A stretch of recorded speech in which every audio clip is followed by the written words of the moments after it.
To access all audiobook recordings without ad interruptions, please visit the links below. Thank you for your support. Blood Lies by Grover Furr, Chapter 8. Snyder's fraudulent claims about the Molotov-Ribbentrop Pact in Bloodlands, Chapter 4. Snyder writes more often about the Molotov-Ribbentrop Pact than about any other single subject except the Soviet famine of 1932 to 1933. These events, or, to be accurate, a fraudulent version of them, are foundational to contemporary right-wing anti-communist Polish and Ukrainian nationalism, respectively.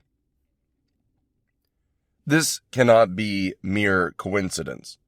Snyder's articles and Bloodlands present this nationalist mythology to English readers with something the nationalists are not able to provide for themselves: the prestige of a Yale professor.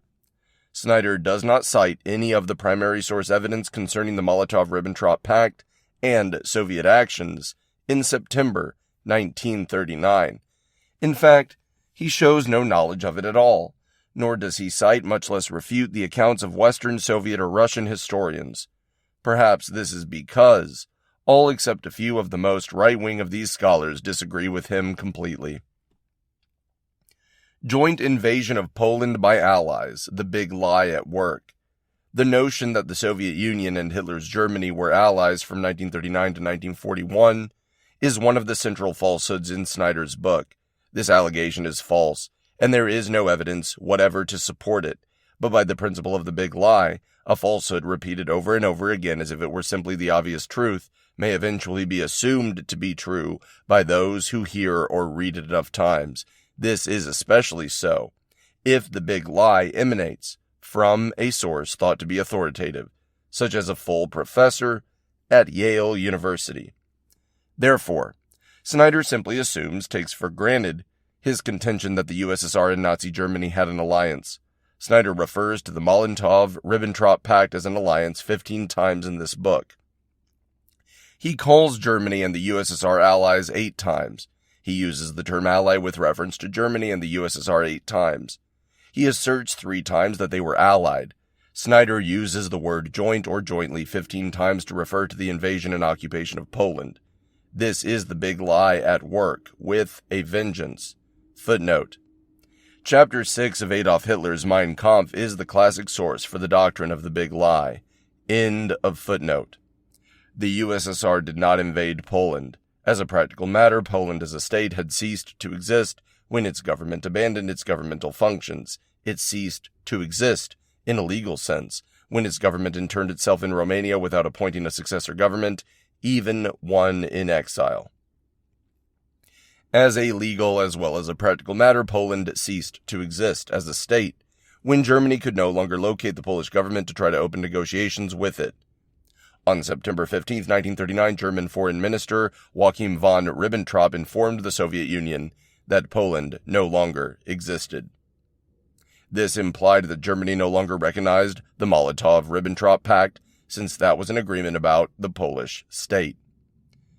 Despite German insistence that the USSR invade Poland, the Soviet leadership was slow to send any troops into eastern Poland. When the Red Army did cross the border, it was only to prevent German troops from coming right up to the Soviet frontier. No government would have permitted that to happen. Winston Churchill recognized this in a speech of October 1st, 1939. We quoted his remarks in the previous chapter. The USSR was not an ally of Nazi Germany, as Snyder repeatedly claims.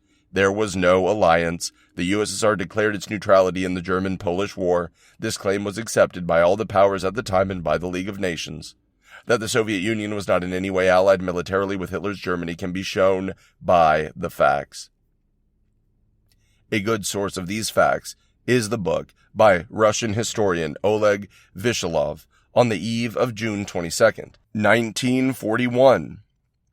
Vishilov demonstrates in great detail that there is no evidence for any military collaboration, which is a fiction constructed by anti-communists. Quote, Publications that pursue the aim of exposing the Polish policy of the USSR in 1939 are distinguished by one remarkable trait. They fail to set forth any concrete examples of how the Russians and Germans fought against the Poles shoulder to shoulder.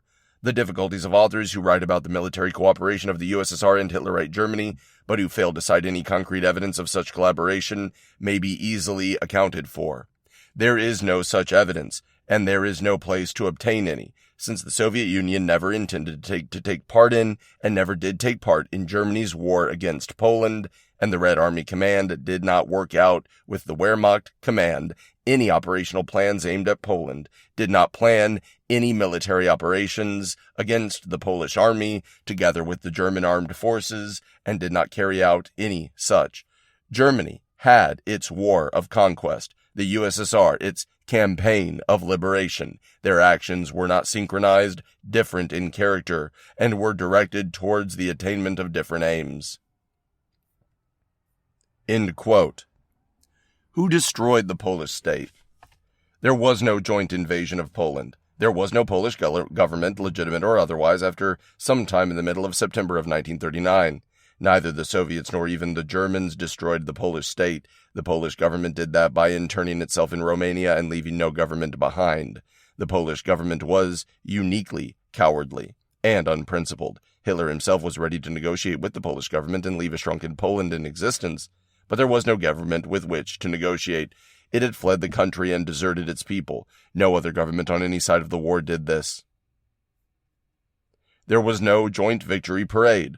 Snyder twice refers to a supposed joint victory parade by German and Soviet troops. This is a falsehood. There was no such joint victory parade. Brest, on the border between the German and Soviet spheres of influence, was handed over to the Soviet commander, General Simeon M. Krivoshin, by the German commander Heinz Guderian.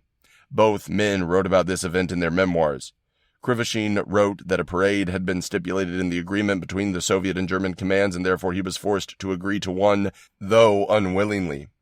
But Krivoshin refused to have a joint parade since the German troops had been rested for a week while his own had just made a night march of 120 kilometers, and would not have the spit and polish appearance necessary for a parade. The two commanders agreed that the German troops would march by while the Soviet troops, upon entering Brest, would stand on the side of the road and salute the German troops while the two orchestras played military marches. Guderian called this a farewell parade and a ceremony of changing of flags, after which the German troops withdrew from Brest. Krivoshin described the great joy with which the Belarusian inhabitants of Brest greeted the Soviet forces as they approached the city. Quote, "We drive to the outskirts, the streets clogged with people. Congratulations, joy, tears. The tanks have stopped. It is impossible to pass. People are climbing right on the tanks, kissing, hugging children, giving us apples, watermelons, milk. Well, in a word, everything. People with red banners and slogans, down with bourgeois Poland, long live the Soviet Union, the liberator of the Belarusian people from the yoke of the Polish gentry. From the windows, balconies of many homes hang the whole lengths of red cloth. An old peasant in bast shoes and tattered peasant's overcoat climbed upon my tank. At length, in peasant fashion and in detail, he told me about the bitter lot of Belarusians in Poland of the Pans. Another speaker, an old worker, said that in the Poland of the Pans, to get a job, it was not enough to have the qualifications of an expert mechanic. They also demanded a certificate of loyalty. From the police, a priest's certification that you had taken confession, and a recommendation of the fascist organization, Secretarius. Then, a student from the senior class climbed up on the tank and with tears in his eyes shouted that they would no longer allow themselves to be whipped with rods and beaten with rulers. A meeting like this is proof that people are glad to see us, that they consider us to be great friends, I said. It is very good. Now, let us prepare the people for the transit of German units out of the city. Please locate the conductor of our orchestra and tell them that I command him to make no less noise than the Germans." End quote. Krivoshin and, surprisingly, Guderian agree that the Soviet forces prevented the Germans from driving off with trucks of booty looted from Brest. There is an article online in Russian that gives yet more evidence. Vishailov's well-documented refutation of the joint parade fiction is strongly recommended. The Soviets did not occupy or annex Poland or Polish territory. The areas of the former Polish state that the Red Army entered had been taken by Poland by conquest from the Russian Republic at the Treaty of Riga in 1921. They were east of the Curzon Line, the line marking the area west of which speakers of Polish were in the majority, and had only a minority of Polish inhabitants. Most of the inhabitants were Belarusians and Ukrainians, as well as a great many Jews, who were counted as a separate nationality. Western Belarusia and Western Ukraine were in Poland solely due to the Polish imperialist conquest during the Russo-Polish War of 1920. The Polish leadership wanted Ukraine and Belarusia, or as much of both as they could conquer, because, at its height, in the 18th century, the Polish-Lithuanian Commonwealth had possessed Belarusia and most of Ukraine.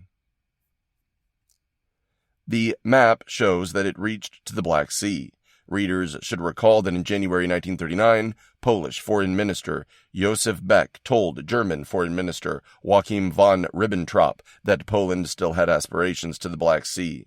Within a month, representatives of the populations of Western Belarusia and Western Ukraine had voted to join the USSR. Whatever one thinks about this vote, we note that Poland had never permitted the inhabitants of these areas to hold any plebiscite about whether they preferred to be part of Poland. What legitimate Polish government? Snyder claims the Polish government in exile, first in Paris, then in London, was the legitimate government. This is the logical fallacy of petitio principii, assuming that which must be proved in plain English of begging the question, who says the legitimate government of Poland was in London? The Polish government ceased to be a government when it interned itself in Romania without appointing a successor government.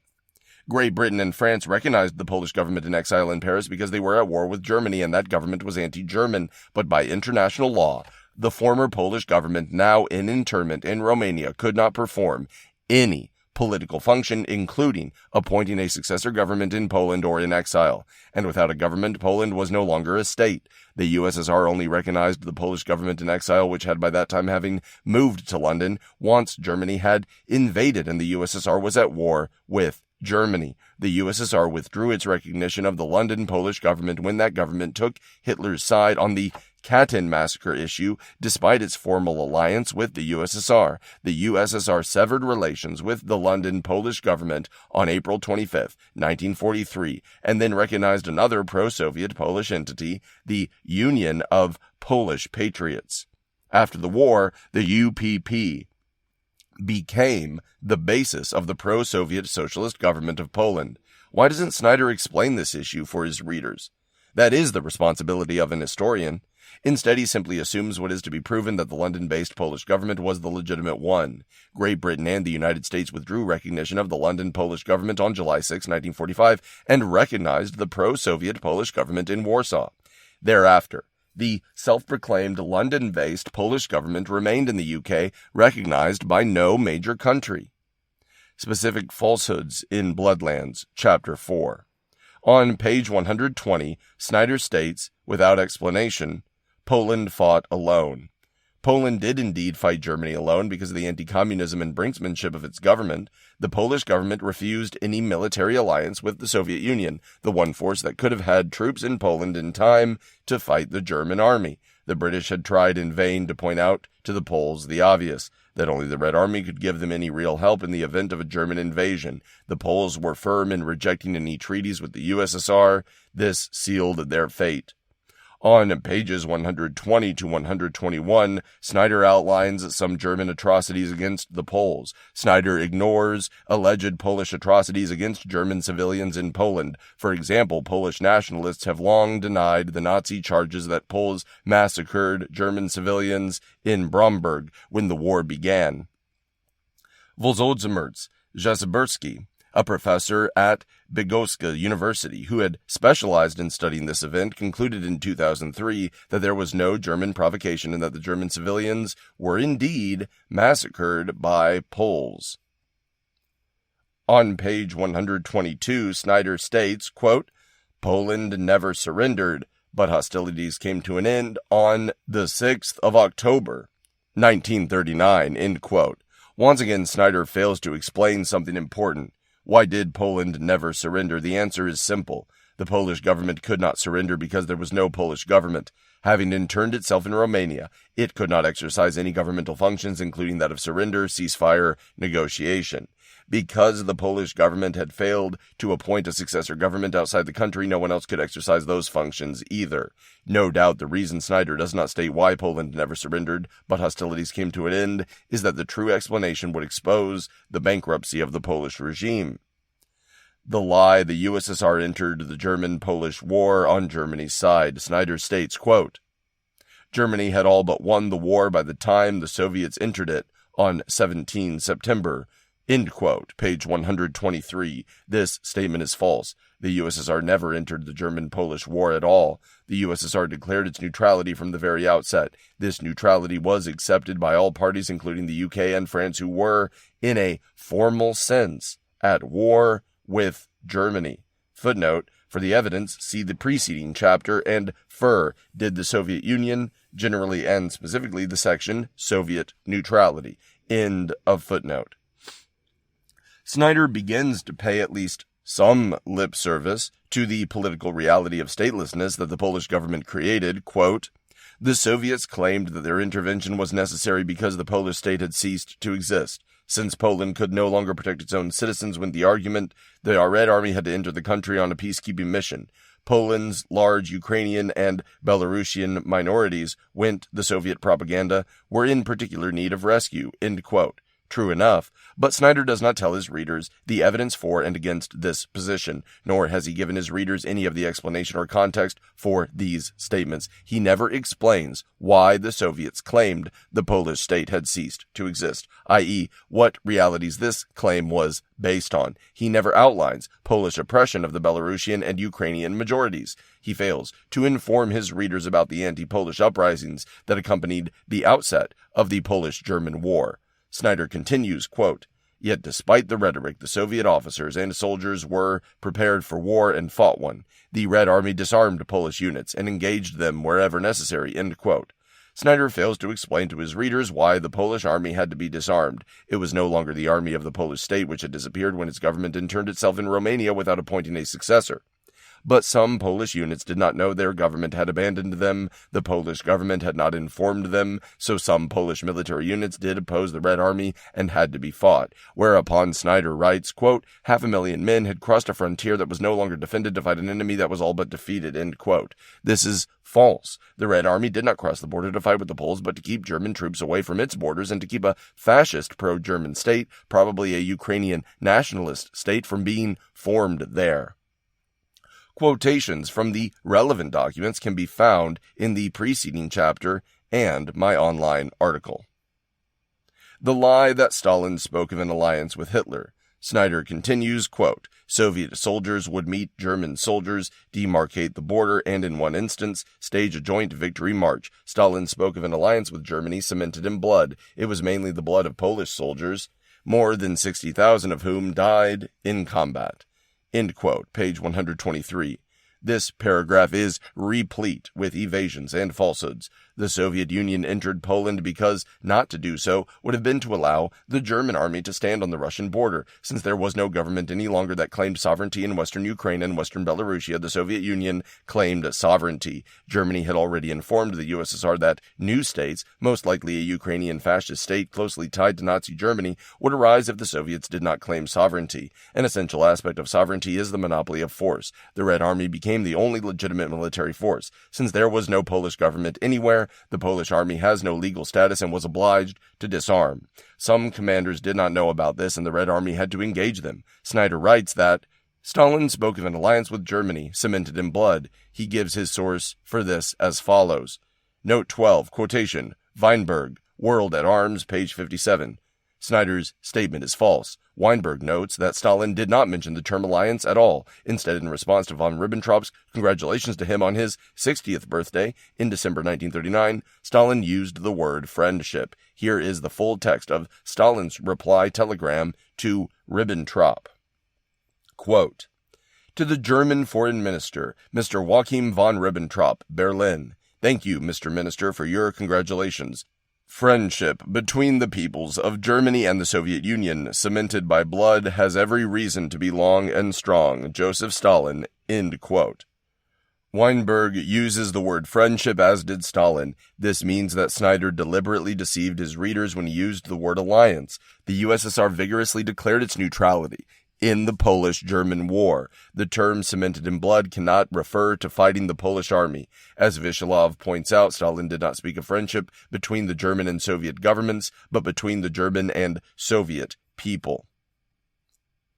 Quote, Stalin spoke not of friendship between Bolshevism and Nazism, as we are falsely told today, but of the friendship of the peoples of the two countries. This friendship he could describe as cemented by blood. Let us remember that strong revolutionary traditions bound Germans and Russians, that the peoples of both countries had made great sacrifices on the altar of the common struggle for social progress, that German and Soviet internationalists fought shoulder to shoulder against fascism on the earth of Spain. End quote.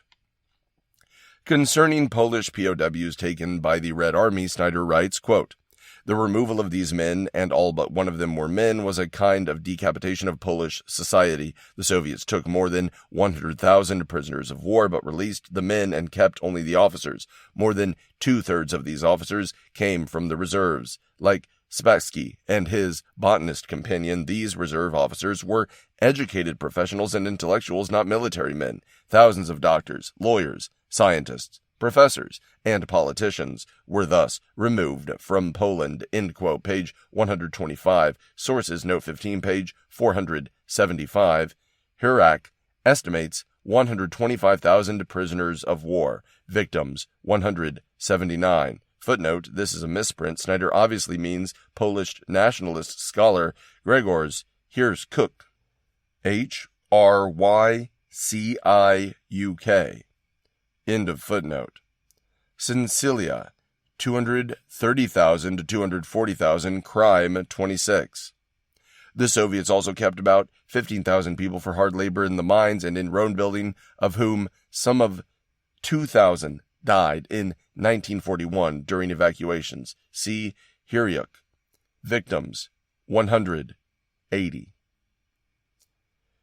Hryciuk does cite the figure of 125,000 POWs on page 180, not page 179.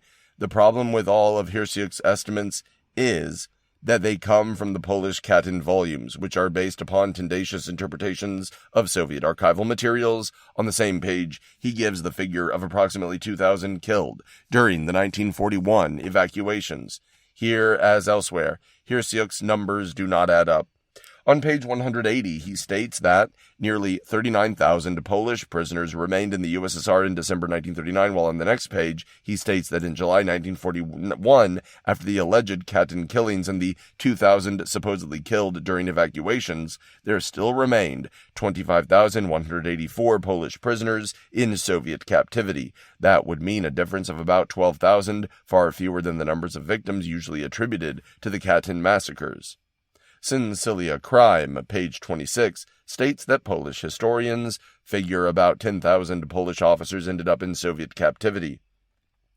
This figure, too, does not tally with the total number of officers supposedly killed in the Katyn massacre, plus those remaining to join the Anders army in 1941. Numerical problems like those of Hryciuk's and Sincilia's contribute to the mystery of the Katyn massacres. We discuss this controversy further in Chapter 10 of the present work. Meanwhile, Snyder wants it both ways. If the officers were the head of Polish society, then the Polish army itself decapitated Poland by surrendering to the German forces and by fleeing to internment in Hungary. 35,000. Romania, 32,000, and the Baltic states, 12,000. Meanwhile, the Polish government and military high command decapitated Poland by interning themselves in Romania, thus leaving their country with no leadership. How many Poles did the NKVD arrest, and why? Quote, Snyder, in the background, the NKVD entered the country in force. In the 21 months to come, it made more arrests in occupied eastern Poland than in the entire Soviet Union, seizing some 109,400 Polish citizens. The typical sentence was 8 years in the Gulag. About 8,513 people were sentenced to death. End quote. Page 126. Sources, Note 17, page 476. On the typical sentence, see Jesuits, Zeglada, page 172. On the 109,400 people arrested and the 8,513 people sentenced to death, see Hersiuk, 182. On the disproportion between arrest and imprisonment numbers, see Khmelnyuk, Gulag, 236, and Gulwaki, Sowiecki, 292. Jesuits, Zeglada, 172, states correctly that the maximum sentence was 8 years.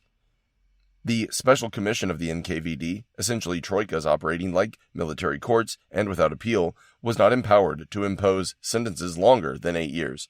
According to Jesuits, 74% of the sentences of Polish residents of Western Belarusia who were put on trial were for the maximum 8 years. This was the Polish imperialist infrastructure, police, government officials, and the settlers sent to Polonize the conquered territories. Hersiuk 182 does give the number 109,400 for Polish citizens arrested, that is, including Belarusians and Ukrainians from Western Belarusia and Western Ukraine. On the following page, Hersiuk says roughly 110,000. In reality, of course, all these people were former Polish citizens since the state of Poland no longer existed, and Western Ukraine and Western Belarusia were now part of the USSR. These arrests were for all reasons. Hersiuk notes that, quote, among those imprisoned, an increasingly large group came from Polish conspiratorial organizations, which had begun to take shape in 1939 after the September defeat. They made up a considerable part of all Poles arrested in 1940 and 1941, end quote. In a good example of bias by omission, Snyder fails to mention this important fact. Footnote. All Polish citizens in the USSR were freed after the fascist invasion of the USSR in June 1941 and the Treaty of Alliance between the Soviet government and the Polish government in exile. End of footnote. Naturally, the USSR was justified in arresting such people, as any government would do. No state would permit hostile conspiratorial groups to carry on their activities with impunity.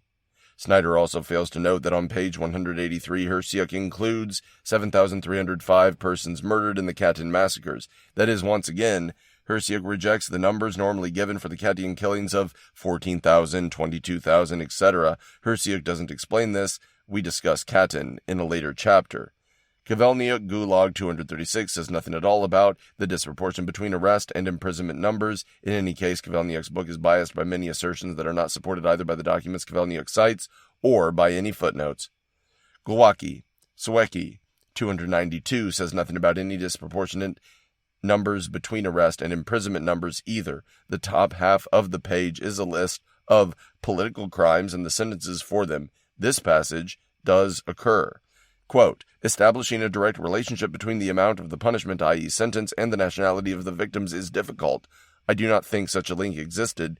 The undoubted severity of the dimension of justice was designed to act as a deterrent to all citizens. End quote. If this is the passage that Snyder had in mind when he referred to a disproportion between arrest and imprisonment numbers, then he has misunderstood the passage. The remainder of the page is a summary of the statistics of persons imprisoned and in exile in 1939 to 1941, published by the well-known article by the Russian scholar Viktor N. Zemskov in 1991. Snyder writes, quote, after the conquest of Poland was complete, the Germans and their Soviet allies met once again to reassess their relations. On the 28th of September 1939, the day Warsaw fell to the Germans, the allies signed their treaty on borders and friendship. Poland had ceased to exist. End quote. This is all wrong. Germany and the USSR were never allies. No agreement between Germany and the USSR mentions any alliance.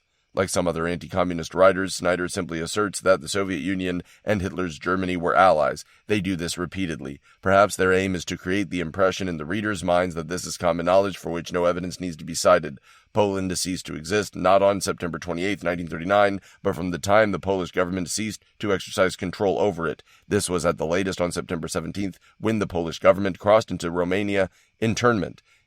As a practical matter, it was some days before that when the government was in flight towards the Romanian border and out of touch with its military command and its ambassadors. Snyder writes, quote, on the 4th of December 1939, the Soviet Politburo ordered the NKVD to arrange the expulsion of certain groups of Polish citizens deemed to pose a danger to the new order, military veterans, foresters, civil servants, policemen, and their families. Then, on one evening in February 1940, in temperatures of about 40 below zero, the NKVD gathered them all. 139,794 people taken from their homes at night at gunpoint to unequipped freight trains bound for special settlements in distant Soviet Kazakhstan or Siberia. The special settlements, part of the Gulag system, were the forced labor zones to which the kulaks had been sent 10 years before. End quote, page 129. Sources, note 24, page 476. On the 139,794 people taken from their homes, see Hersiuk Victims, page 184. Glowacki records temperatures of minus 42 degrees Celsius, which is minus 43 Fahrenheit. See Sawicki 328. Juliak, Exile 16. Hersiuk does cite the number 139,794 on page 186, not 184, while admitting that this count is approximate. The recent Russian account, Sovietsky Deportations, states approximately 140,000. Glowacki, Sawicki 328, states the following, quote, the resettlement began at dawn on February 10th, 1940. The frost reached as low as minus 42 degrees Celsius. End quote.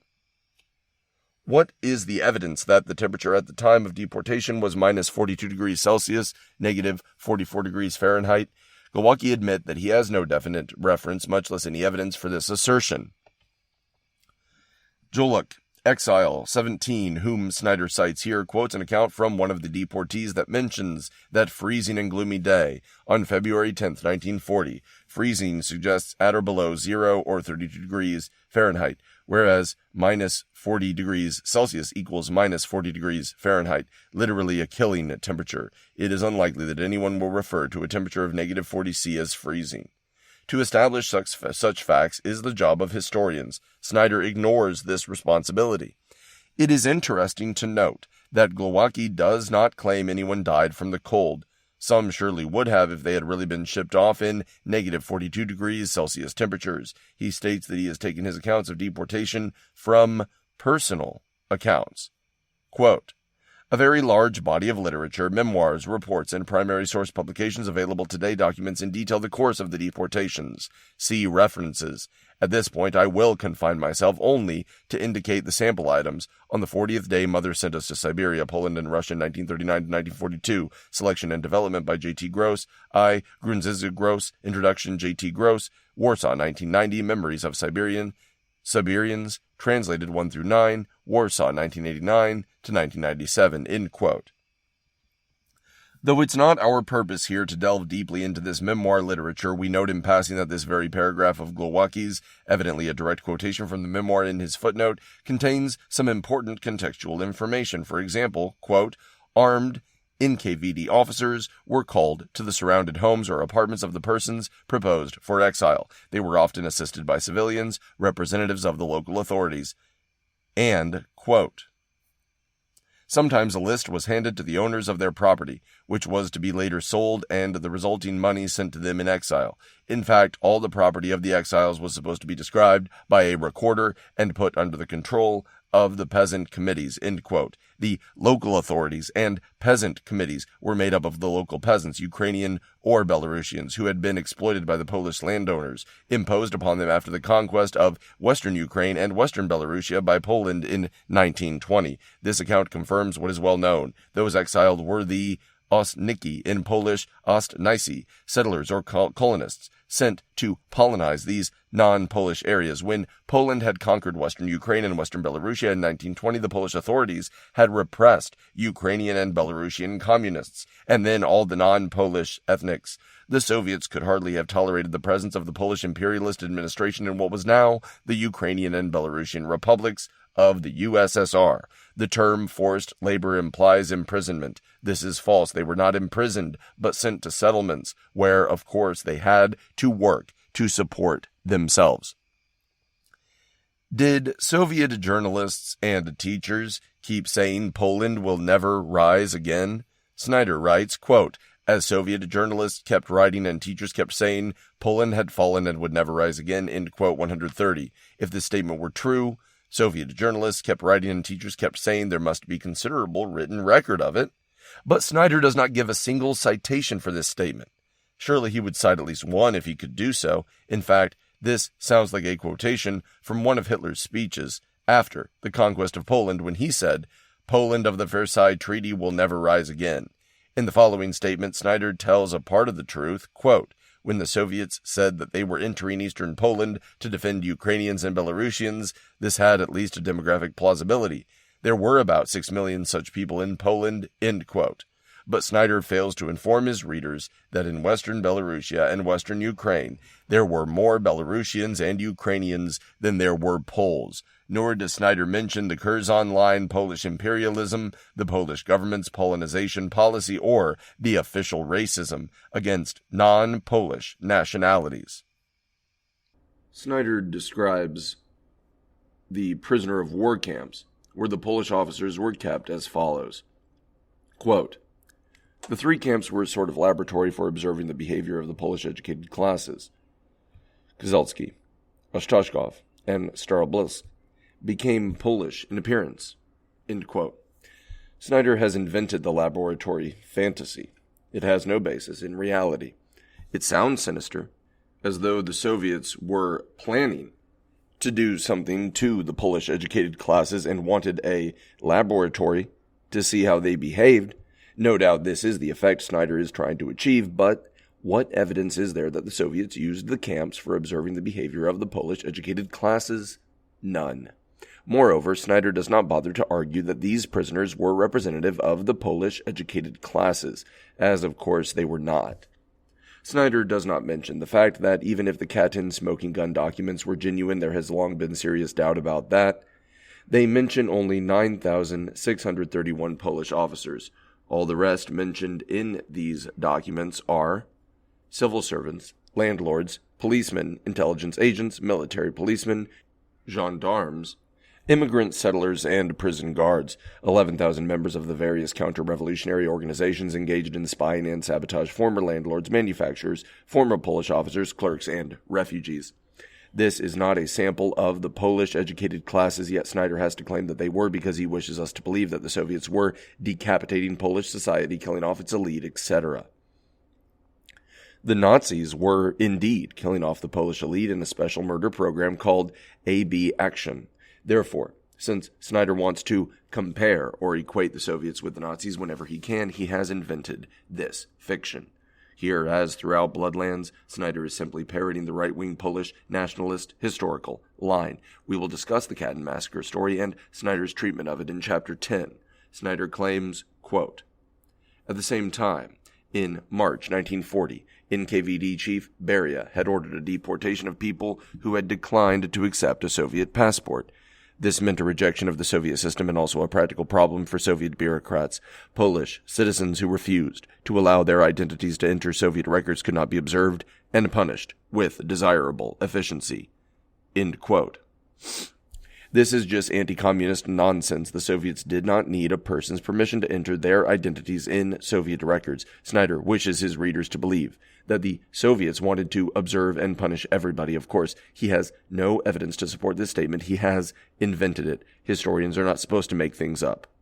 Quote, as it happened, the vast majority of people who had rejected the Soviet passport were Jewish refugees from Western Poland. These people had fled the Germans, but had no wish to become Soviet citizens. They feared that if they accepted Soviet documents, they would not be allowed to return to Poland once it was restored. So in this way, Jews proved to be loyal citizens of Poland and became victims of both of the regimes that had conquered their homeland. End quote. Snyder has no evidence concerning what they wished or whether some of them wanted to return to Poland. Then we have this interesting factoid, quote, they had fled the deportations of the SS only to be deported by the NKVD to Kazakhstan and Siberia. Of the 78,339 people deported in the June 1940 action that targeted refugees, about 84% were Jewish. end quote, page 141, source, note 54, page 478. Of the 78,339 people deported, about 84% were Jewish. See Hirsiuk Victims, page 189. This statement is false. There are problems with Hirsiuk's figures. Hirsiuk cites the 84% Jewish figure, though on page 191, not page 189, from a 1989 article by Parsadanova. On page 175 of his article, Hirsiuk notes a very serious error of exaggeration in Parsadanova's article. Gurianov, whose work on the repression of Poles Snyders cites, also notes Parsadanova's curious error in interpretation, since Snyders cites both Hirsiuk and Gurianova. He knows this, but fails to inform his readers. In addition to whatever errors she made, Parsadanova's article was published in 1989, long before the release of many documents from former Soviet archives. There seems to be no evidence that the vast majority of people who had rejected the Soviet passport were Jewish refugees from Western Poland, as Snyder claims. The recent Russian collection of documents on Soviet deportations includes nothing about the ethnic breakdown of the deportees. However, it does discuss the intention of the Soviet state to find them all employment fit for their qualifications. Snyder has this to say concerning the city of Vilnius, quote, "Throughout the interwar period, Lithuania had claimed the city of Vilnius and its environs, which lay in northeastern Poland," end quote, page 142. Snyder fails to inform his readers how Vilnius came to lie in northeastern Poland and how it was that Lithuania had claimed this city. The reason for Snyder's silence is not hard to understand. The seizure of Vilnius from Lithuania by Poland in 1920 was another egregious example of Polish aggression and imperialism. The Red Army had given Vilnius to the new Lithuanian state on July 7, 1920. Poland recognized Vilnius as belonging to Lithuania nevertheless. 2 days later, a Polish army occupied Vilnius and a part of Lithuania. Lithuania never recognized this annexation and continued to refer to its capital as occupied Vilnius. Thus, Vilnius lay in northeastern Poland because Poland had seized it by force, just as Poland had seized western Ukraine and western Belarusia by force. In 1919 to 1921, on October 10, 1939, the USSR returned Vilnius and the part of Lithuania formerly annexed by Poland to Lithuania. Did Stalin refuse Hitler's offer to accept 2 million Jews? No, he didn't. Snyder claims, quote, "The Germans proposed a transfer of European Jews in January 1940. Stalin was not interested. The Soviets had rejected a deportation of Jews to the Soviet Union," end quote, pages 144 to 145. Snyder has made this claim elsewhere as well. In early 1940, the German leadership tried to persuade its Soviet ally to take 2 million Jews from Polish territory. Stalin refused. 2001-2. Snyder's evidence is as follows. Note 60, page 478. On Eichmann and the January 1940 proposal, see Polian, Schriftwechsel 3, 7, and 19. It is instructive to check this reference. The bibliography in Bloodlands informs us that this is a reference to the following article. Pavel Polian in Johannes Herter and Jürgen Zaruski, editors, Batzung, Collaboration, and Holocaust, Munich, R. Ollenberg, Verlag, 2008, 1-20. But this is a secondary source. What we need is evidence. Continued searching reveals that the source is in Gennady Kostienko's very anti-communist book, Valast I Antisemitism. Here we read, quote, "Meanwhile, a new attempt was made by the Nazis to put pressure on Moscow. This time the initiative came from the structure of the Reich Central Service for Jewish Immigration, which was also headed by Heydrich. But as expected, the Soviet authorities responded with a categorical refusal, which was explained by the head of the resettlement department, E.M. Chekmenev, in a note to Molotov on February 9, 1940. The resettlement department at the CPC, Council of People's Commissars, the executive part of the Soviet government, has received 2 letters from the Berlin and Vienna offices of resettlement on the question of the resettlement of the Jewish population from Germany to the Soviet Union, particularly to Birobidzhan and the Western Ukraine, according to the agreement between the government of the USSR and Germany concerning the evacuation of the population into the territory of the USSR. Only Ukrainians, Belarusians, Ruthenians, and Russians are to be evacuated. We consider that the proposals of the offices of resettlement cannot be accepted." End quote. Now, We have the text from a primary source, something Snyders should have given his readers but did not, possibly because he never bothered to locate it himself. From it we can draw certain conclusions. The German letters have not been published or even directly referred to. Apparently, they have not been located. Judging from the Soviet reaction reproduced above, Heydrich offered to resettle not European but German Jews to the USSR. The wording is unequivocal, the resettlement of the Jewish population from Germany. Hitler did not allow non-German Jews into Germany. Therefore, the Jews in question were German Jews, no more than 214,000 persons. See below.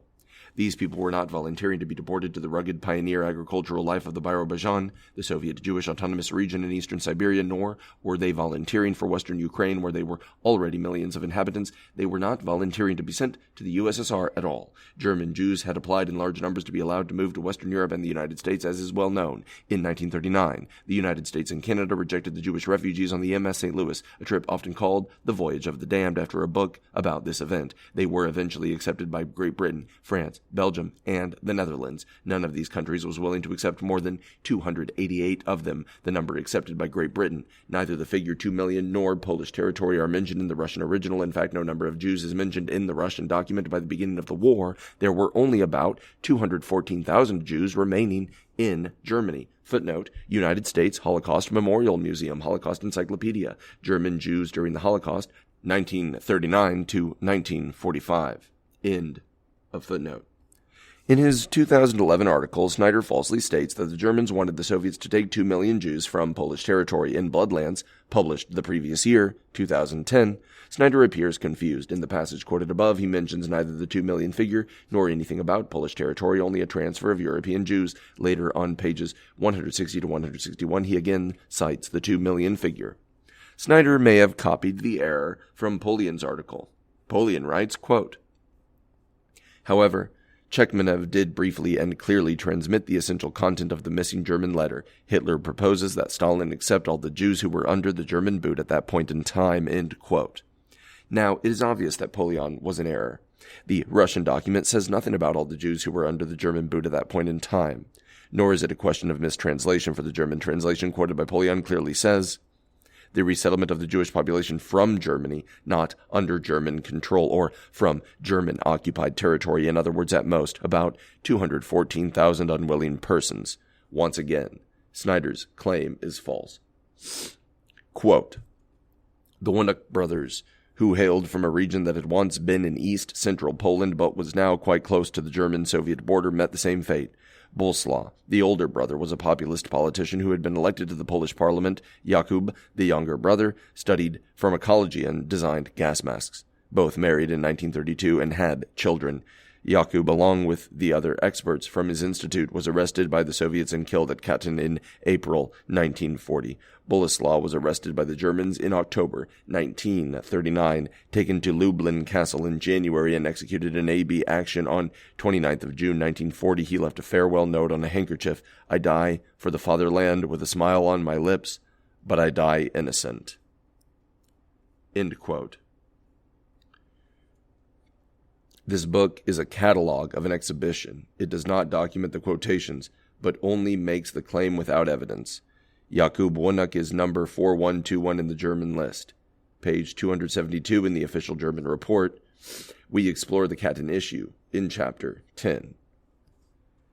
Deportations just prior to June 22nd, 1941. According to Snyder, quote, the organization of Ukrainian nationalists now began to take action against the institutions of Soviet power. Some leading Ukrainian nationalists had interwar connections with German military intelligence and with Reinhard Heydrich's SS intelligence service, the Sicherheitsdiensten. As Stalin knew, several of them were still gathering intelligence for Berlin. Thus, a fourth Soviet deportation from the annexed territories of eastern Poland chiefly targeted Ukrainians. The first two operations had targeted mainly Poles, and the third, mainly Jews. An action of May 1941 moved 11,328 Polish citizens, most of them Ukrainians from Western Soviet Ukraine, to the special settlements. The very last, a deportation on 19th of June, touched 22,353 Polish citizens, most of them Poles. End quote. As we have seen above, Snyder has no evidence of a deportation that targeted mainly Jews, nor is this recorded by the most authoritative Soviet volume. Snyder's evidence is as follows. Note 78, page 479.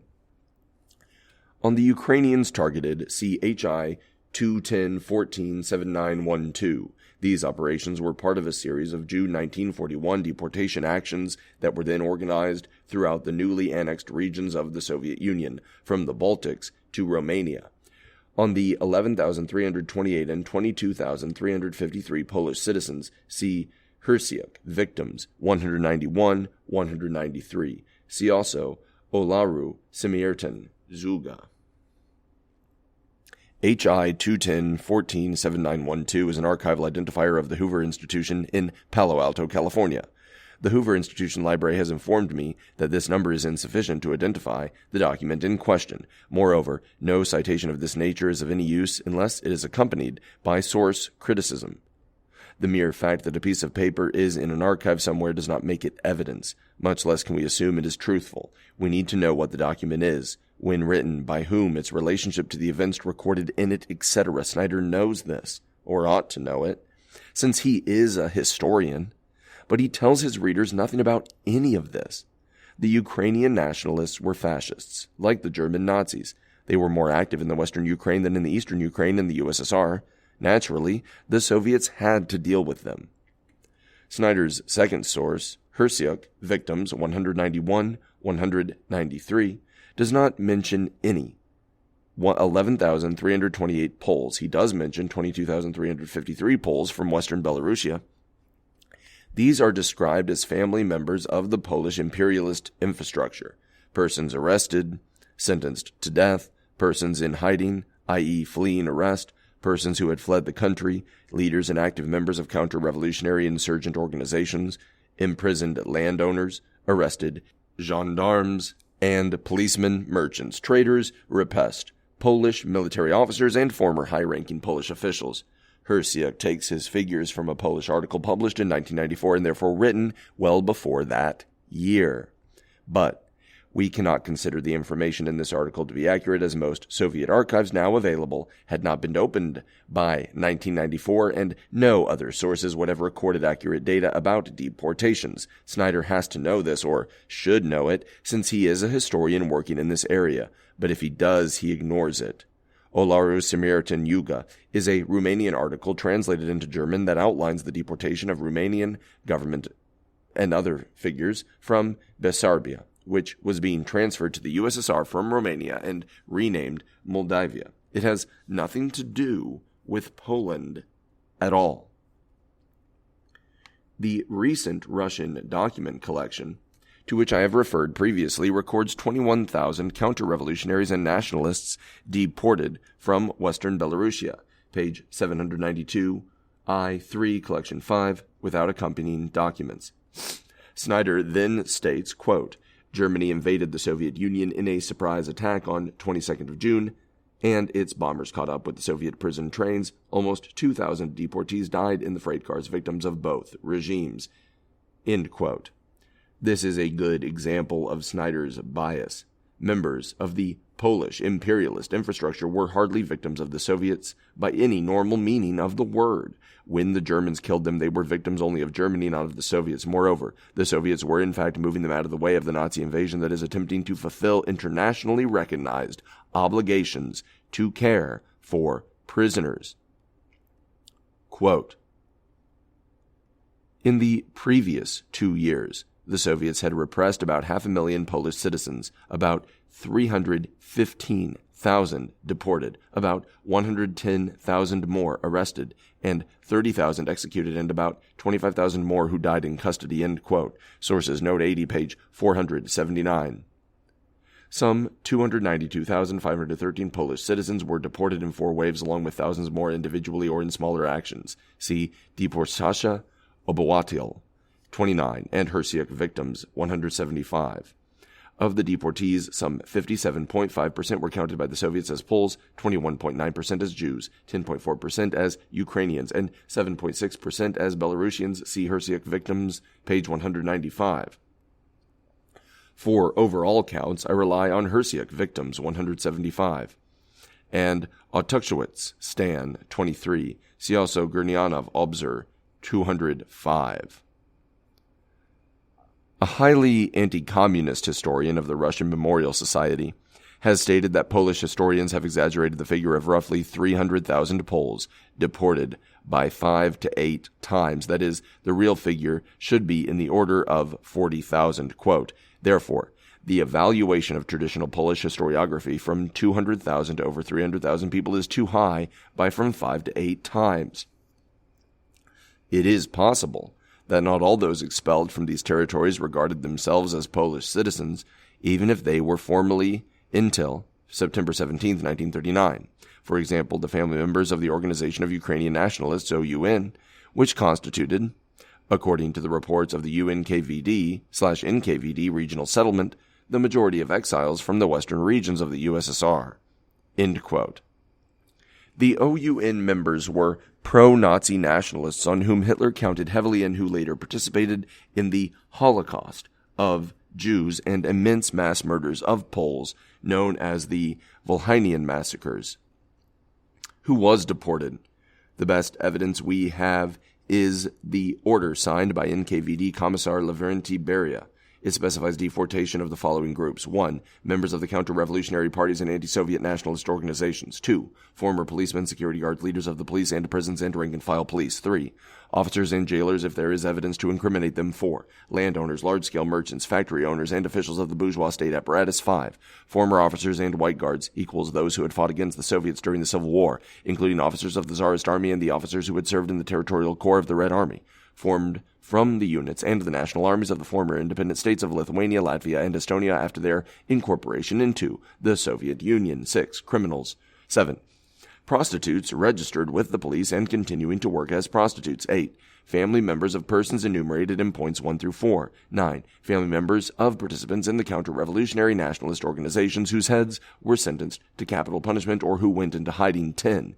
Anyone who had escaped from Poland and refused to accept Soviet citizenship. 11. Persons repatriated from Germany as well as Germans who were registered to immigrate and refuse to go to Germany. Here we will discuss only Snyder's allegation about those who were killed or died. 1. Snyder gives no source at all for his claim that 25,000 more who died in custody. This factoid is another of Snyder's fabrications. 2. By 30,000 executed, Snyder appears to be just rounding up the figure of 22,000 allegedly shot by the Soviets at Katyn, Ostashkov, and Starobilsk, the Katyn massacre. We will return to the Katyn issue in much more detail in Chapter 10, but where do the other 8,000 executed come from? All the footnotes above concern deportations. Snyder appears to have invented this figure. Quote, together, between September 1939 and June 1941, in their time as allies, the Soviet and German states had killed perhaps 200,000 Polish citizens and deported about 1 million more. Poles had been sent to the Gulag and to Auschwitz, where tens of thousands more would die in the months and years to come. Polish Jews under German occupation were enclosed in ghettos awaiting an uncertain fate. Tens of thousands of Polish Jews had already died of hunger or disease. End quote. Allies again. There was no alliance between the USSR and Germany. Snyder evidently thinks that if he repeats it often enough, his readers, or some of them at least, will believe it. This is the technique of the big lie. But the main falsehood is this. To write the Soviet and German states had killed perhaps 200,000 Polish citizens is to suggest some kind of equivalence between the numbers killed by each. But Snyder claims the Soviets killed 30,000 Poles. Even if that were true, that would still be only 15% of 200,000, which would mean that the Germans killed 170,000 or 85%, and Snyder ignores the whole scholarly dispute over Katyn while blithely attributing 22,000 of those 30,000 dead Poles to the Soviets.